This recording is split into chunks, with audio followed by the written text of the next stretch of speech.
kill each other. And I asked last week one of our Syrian immigrants here living in 6th of October, and I asked him, what is the situation of Syria? I felt he was crying. We were not expecting that Syria will end in this stage. We were thinking that we wanted to initiate some changes, but everything went to the bad way, and let us say the American succeeded to market weapons and to lead the trade of weapons and the trade or the market of bloods in this area. More than 2 million now were killed in Syria, in Iraq, in Libya, and more than 8 million were immigrated from this area. And you will not expect this issue. They started to immigrate Iraqi people and Syrian people, not to Arabic country. They invited them to immigrate to the United States, to Canada, to Australia, to European country. It is the same scenario which happened in Palestine. It is the same scenario that you are losing. Right. Speaking about scenarios, we remember 9/11 and how it took place. It was almost a similar scenario, but on a higher level to what happened in Paris, the Paris attack. This sparked worldwide similar rage and against the Islam and Islamists, and you could be even people who were in the States back then at that time, you could be arrested if you have a Muslim name.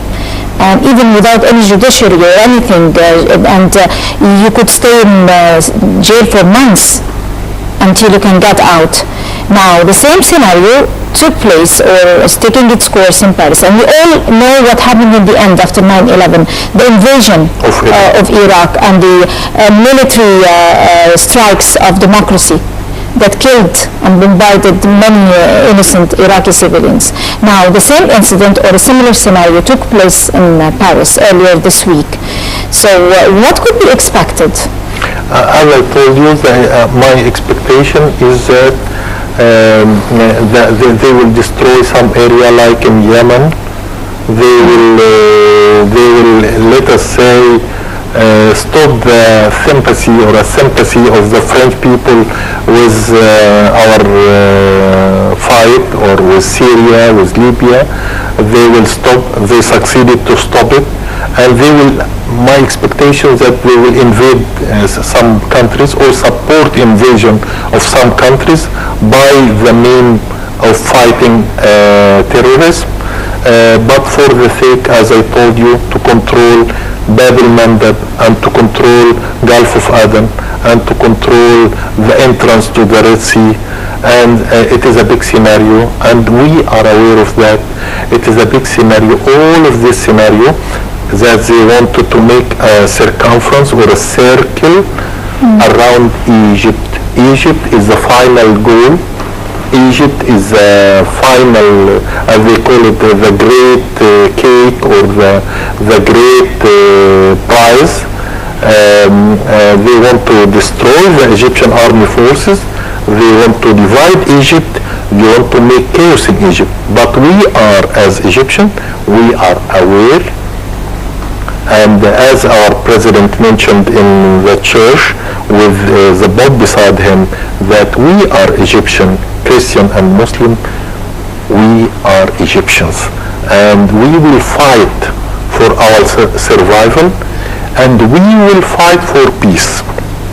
We never attack any country, and we want to live in peace. We signed peace treaty since a long time, more than nearly 40 years. Right. But we want to live in peace.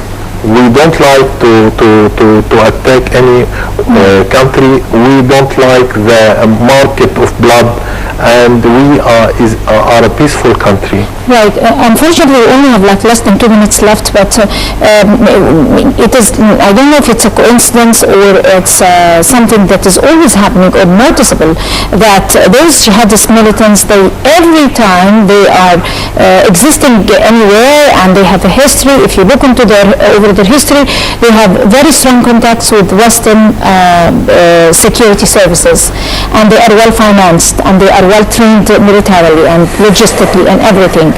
Of course, this has a significance. There is a role on the Shiite and the Sunni factions in the Arab world and Al-Azhar.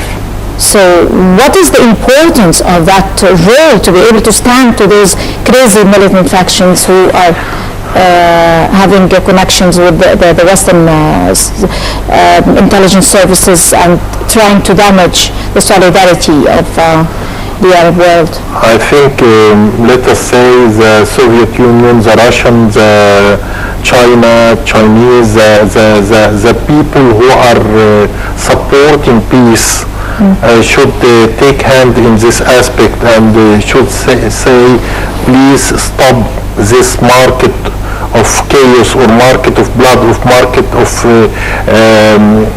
weapon, because you cannot handle those crazy people. Because I noticed in a very short speech, I was attending a meeting, and let us say the moderate radical Islamists who came back from Afghanistan to Egypt, they went to Ibn Khaldun Center. They asking the leader of Ibn Khaldun Center that he can make a meeting with American ambassador Ann Patterson at that time.